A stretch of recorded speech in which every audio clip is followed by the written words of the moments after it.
ಆಸೆ ಇವತ್ತಿನ ಸಂಚಿಕೆಯಲ್ಲಿ ಏನಾಗುತ್ತೆ ಅಂತ ನೋಡ್ಕೊಂಡು ಬರೋಣ.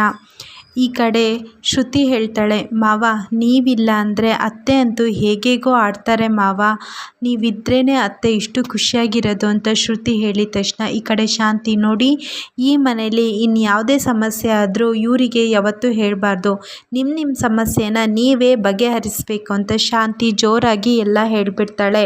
ಈ ಕಡೆ ಸೂರ್ಯ ಅಂತೂ, ಅಪ್ಪ ಶುಗರ್ BP ಟ್ಯಾಬ್ಲೆಟ್ಸ್ನ ಇಲ್ಲೇ ಬಿಟ್ಟು ಹೋಗಿದ್ರಿ, ಯಾವ್ದಾದ್ರು ತಗೊಂಡ್ರಾ, ಫಸ್ಟು ತಿಂಡಿ ತಿಂದು ಟ್ಯಾಬ್ಲೆಟ್ಸ್ ತಗೊಳ್ಳಿ ಅಂದಾಗ ಮೀನಾ ಹೇಳ್ತಾಳೆ, ಮಾವ ನೀವು ಫ್ರೆಶ್ ಅಪ್ ಆಗಿ ಬನ್ನಿ, ನಾನು ನಿಮಗೆ ತಿಂಡಿ ಎಲ್ಲ ರೆಡಿ ಮಾಡ್ತೀನಿ, ತಿಂಡಿ ತಿಂದು ಮಾತ್ರೆ ಎಲ್ಲ ತಗೊಳ್ಳಿ ಅಂತ ಮೀನಾ ಸೂರ್ಯ ಈ ಕಡೆ ಹೋಗ್ತಾರೆ. ಮನೋಜ್ ಹೇಳ್ತಾನೆ, ಎಲ್ಲರ ಸಮಸ್ಯೆನೂ ಬಗೆಹರಿತು, ಆದರೆ ನನ್ನದೇ ಸಮಸ್ಯೆ ಬಗೆಹರಿಲಿಲ್ಲ ಛೇ ಅಂತ ಹೇಳ್ಕೊಂಡು ರೂಮ್ ಹತ್ರ ಹೋಗ್ತಾಳೆ. ರೋಹಿಣಿನೂ ಹಾಗೆ ರೂಮ್ ಹತ್ರ ಹೋಗ್ತಾನೆ. ಈ ಕಡೆ ರಂಗನಾಥ್ ಮತ್ತು ಶಾಂತಿ ಮಾತ್ರ ಅಳ್ತಾ ಒಬ್ರನ್ನೊಬ್ರು ಸಮಾಧಾನ ಮಾಡ್ಕೊಳ್ತಾ ಇರ್ತಾರೆ. ಶೋರೂಮಿಗೆ ಮನೋಜ್ ಬಂದ ತಕ್ಷಣವೇ ಗೋವಿಂದ್ ಕೇಳ್ತಾನೆ, ಏನಣ್ಣ ಇಷ್ಟು ದಿನ ಶೋರೂಮಿಗೆ ಕಡೆ ತಲೆನೇ ಹಾಕಿರಲಿಲ್ಲ, ಈಗ ಮತ್ತೆ ಬಂದಿದ್ದೀರಲ್ಲ ಅಂದಾಗ ಮನೋಜ್ ಸಿಟ್ಟಲ್ಲಿ, ಇದು ನನ್ನ ಶೋರೂಮ್, ನಾನು ಯಾವಾಗಾರು ಬರ್ತೀನಿ ಯಾವಾಗಾರು ಹೋಗ್ತೀನಿ, ನಿನಗೇನೋ ಅಂತ ಹೇಳ್ತಿರುವಾಗ ಶ್ರೀನಿವಾಸ್ ಬಂದು, ಅಯ್ಯೋ ಯಾಕಿಷ್ಟು ಸಮಸ್ಯೆಯಲ್ಲಿದ್ದೀರಾ, ಇಷ್ಟು ಬೇಜಾರಲ್ಲಿದ್ದೀರಲ್ಲ ಮನೋಜ್ ಸರ್ ಅಂತ ಹೇಳಿದಾಗ, ಇನ್ನೇನು ಮಾಡೋ ಶ್ರೀನಿವಾಸ್ ಅಣ್ಣ, ತಿಂಗಳಿಗೆ 1 ಲಕ್ಷ ಅಂತ ಅಸಲು ಕಟ್ಟಬೇಕಲ್ಲ, ನಾನು ಅದ್ರ ಬಗ್ಗೆನೇ ಯೋಚನೆ ಮಾಡ್ತಿರುವಾಗ PA ಇದ್ದವಳು ಹೇಳ್ತಾಳೆ, ಸರ್ ಯಾಕಿಷ್ಟು ಯೋಚನೆ ಮಾಡ್ತಿದ್ದೀರಾ, ಒಂದು ಬಿಸ್ನೆಸ್ ಅಂದರೆ ಒಂದು ಲಾಸ್ ನಷ್ಟ ಆಗ್ತಾನೇ ಇರುತ್ತೆ, ಯಾಕೆ ಅದ್ರ ಬಗ್ಗೆ ಯೋಚನೆ ಮಾಡ್ತಿರುವಾಗ ರೋಹಿಣಿನೂ ಅಲ್ಲೇ ಇರ್ತಾಳೆ. ರೋಹಿಣಿ ಬಂದು ಹೇಳ್ತಾಳೆ, ಮನೋಜ್ ಏನು ಟೆನ್ಷನ್ ಮಾಡ್ಕೋಬೇಡಿ, ಎಲ್ಲ ಸರಿ ಆಗುತ್ತೆ ಅಂದಾಗ, ಅಲ್ಲ ರೋಹಿಣಿ ಈಗ ತಿಂಗಳಿಗೆ 1 ಲಕ್ಷ ನಾನು ಹೇಗೆ ಕಟ್ಟಲಿ ಹೇಳು, ಸಡನ್ನಾಗಿ ನಾವು ಇದೇ ಬಿಸ್ನೆಸ್ನ ನಂಬ್ಕೊಂಡ್ರೆ ಆಗಲ್ಲ, ಇದ್ರ ಜೊತೆ ಬೇರೆ ಯಾವ್ದಾದ್ರು ಬಿಸ್ನೆಸ್ ಮಾಡಬೇಕು ಅಂತ ಮನೋಜ್ ಯೋಚನೆ ಮಾಡ್ತಿರ್ತಾನೆ. ಅಷ್ಟೊತ್ತಿಗೆ ಅಲ್ಲಿದ್ದವರೆಲ್ಲ ಒಂದೊಂದು ಐಡಿಯಾ ಕೊಡ್ತಿರ್ತಾನೆ. ಶ್ರೀನಿವಾಸ್ ಅಂತೂ ಒಂದು ಆಶ್ರಮ ಓಪನ್ ಮಾಡೋಣ ಅಂತ ಹೇಳ್ತಾರೆ, ಅದಕ್ಕೆ ಸ್ವಾಮೀಜಿ ನೀವೇ ಆಗಿ ಅಂತ ಹೇಳ್ತಾರೆ. ಅಷ್ಟೊತ್ತಿಗೆ ರೋಹಿಣಿ ಇದ್ದವಳು, ಏನೇನೋ ಐಡಿಯಾ ಕೊಡಬೇಡಿ ಮನೋಜ್, ಏನೂ ಆಗಲ್ಲ, ನಾವು ಈ ಶೋರೂಮ್ನೇ ಚೆನ್ನಾಗಿ ನಡ್ಸ್ಕೊಂಡು ಹೋಗೋಣ, ಎಲ್ಲ ಆಗುತ್ತೆ, ಸ್ವಲ್ಪ ಸಮಯ ಬೇಕಾಗುತ್ತೆ, ನಾವು ಇದರಲ್ಲೇ ಲಾಭನ ಪಡ್ಕೊಳ್ಳೋಣ ಅಂತ ರೋಹಿಣಿ ಹೇಳ್ತಾಳೆ. ಅಷ್ಟೊತ್ತಿಗೆ ರೋಹಿಣಿಗೆ ಒಂದು ಕ್ಲೈಂಟ್ ಕಡೆಯಿಂದ ಫೋನ್ ಬರುತ್ತೆ.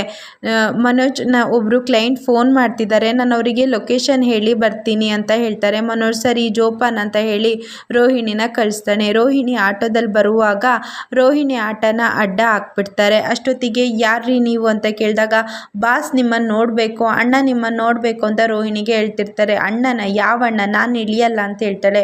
ನೋಡಿ ಆಟೋದವ್ರನ್ನ ಕಳಿಸಿ, ಈಗ ಇಳಿಲೇಬೇಕು, ಅಣ್ಣ ನಿಮ್ಮ ಜೊತೆ ಮಾತಾಡಬೇಕಂತ ಹೇಳ್ತಾರೆ. ಅಷ್ಟೊತ್ತಿಗೆ ರೋಹಿಣಿ ಇದ್ದವಳು ಆಟೋದವ್ರನ್ನ ಕಳಿಸಿ, ಅಣ್ಣ ನೀವು ಇಲ್ಲೇ ಹೋಗಿ ನಾನು ಇಲ್ಲೇ ಇಳ್ಕೊಳ್ತೀನಿ ಅಂತ ರೋಹಿಣಿ ಇಟ್ಕೊಳ್ತಾರೆ.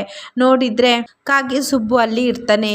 ಏನು ನಾನು ಪರ್ಮನೆಂಟಾಗಿ ಜೈಲಲ್ಲೇ ಇದ್ಬಿಡ್ತೀನಿ ಅಂತ ನೀನು ಅಂದ್ಕೊಂಡ್ಯಾ ಅಂತ ಹೇಳ್ತಾರೆ. ಅಷ್ಟೊತ್ತಿಗೆ ರೋಹಿಣಿ ಇದ್ದವಳು, ನನಗೂ ಇದಕ್ಕೂ ಯಾವುದೇ ರೀತಿ ಸಂಬಂಧ ಇಲ್ಲ ಅಂದಾಗ, ನೋಡೋ ನನ್ನ ಯಾರು ಇಷ್ಟು ದಿನ ಒಳಗೆ ಹಾಕಬೇಕು ಅಂತ ಪ್ಲ್ಯಾನ್ ಮಾಡಿದ್ನ ಅವ್ರನ್ನೆಲ್ಲ ನಾನು ಮುಗಿಸೋಣ ಅಂತಲೇ ಬಂದಿದ್ದೀನಿ, ಮೊದಲಾಗಿ ನಿಂದು ಅಂತ ಹೇಳ್ತಾನೆ. ನೋಡು ನಾನು ಇದಕ್ಕೆ ಯಾವುದೇ ರೀತಿ ಸಂಬಂಧ ಇಲ್ಲ ಅಂತ ಮತ್ತೆ ರೋಹಿಣಿ ಹೇಳ್ತಿರುವಾಗ, ಸರಿ ಹಾಗಾದರೆ ನನಗೆ ನಿನ್ನ ಪಾಡಿಗೆ ನಿನ್ನನ್ನು ಬಿಟ್ಬಿಡ್ತೀನಿ, ಆದರೆ ನನ್ನ ಸೂರ್ಯನ ಸಾಯಿಸೋಕ್ಕೆ ನೀನು ಹೆಲ್ಪ್ ಮಾಡಬೇಕು ಅಂದಾಗ, ನೋಡು ಸುಬ್ಬು ಆ ಸೂರ್ಯನ ಸಾಯಿಸೋಕ್ಕೆ ನಾನು ಯಾವುದೇ ರೀತಿ ಹೆಲ್ಪ್ ಮಾಡಲ್ಲ, ಅದು ಅಲ್ಲದೆ ನಾವು ಒಂದೇ ಫ್ಯಾಮಿಲಿಯವರು, ಬೇಕಾದರೆ ಅವನಿರೋ ಕಡೆ ಲೊಕೇಶನ್ನ ನಾನು ನಿನಗೆ ಹೇಳ್ತೀನಿ, ಆದರೆ ಸಾಯಿಸೋದೆಲ್ಲ ಇಟ್ಕೋಬೇಡ ಅಂತ ಹೇಳಿ ರೋಹಿಣಿ ಅಲ್ಲಿಂದ ಹೋಗ್ಬಿಡ್ತಾಳೆ. ಈ ಕಡೆ ಸೂರ್ಯ ಫ್ರೆಂಡ್ ಜೊತೆ ಮೀನಾ ನನ್ನ ಹತ್ರ ಏನೋ ಮುಚ್ಚುಮರೆ ಮಾಡ್ತಿದ್ದಾರೆ, ಅದು ಅಲ್ಲದೆ ರೋಹಿಣಿದು ಏನೋ ಸತ್ಯ ಒಂದುಂಟು, ಅದನ್ನು ಕಂಡು ಹಿಡಿಲೇಬೇಕು ಅಂತ ಸೂರ್ಯ ಫ್ರೆಂಡ್ ಜೊತೆ ಮಾತಾಡ್ತಿರ್ತಾಳೆ. ಈ ಕಡೆ ಮನೆಗೆ ರೋಹಿಣಿ ಬಂದ ತಕ್ಷಣ